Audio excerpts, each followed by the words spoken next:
Hi everyone, my name's Faith Walker and I'm a two-time cancer survivor.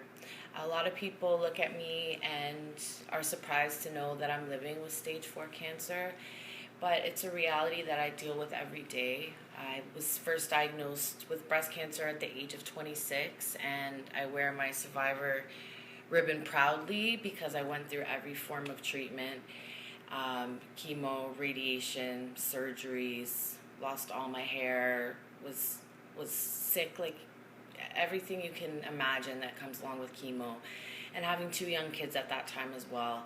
I thought, I'd be a survivor and get through it, and I was done my battle with cancer, but it returned in 2008 to my spine when I was pregnant with my youngest son. I had a fall and fractured my spine, and at that time they realized that there must have been a microscopic cell that had spread from the breast cancer 3 years prior. So after that, I had to have my son at 27 weeks. He was a two-pound baby, 2 pounds 5 ounces, so tiny he could fit in the palm of your hands. And I saw him for 5 minutes, and they took him away to a hospital in another city, and I then had to have a 9-hour back surgery the next day to put rods and screws in my spine and get rid of as much of the tumor as they could. I spent 3 months in the hospital at that point and came home in a wheelchair, determined to take care of my kids and get my life back and have some kind of new normal.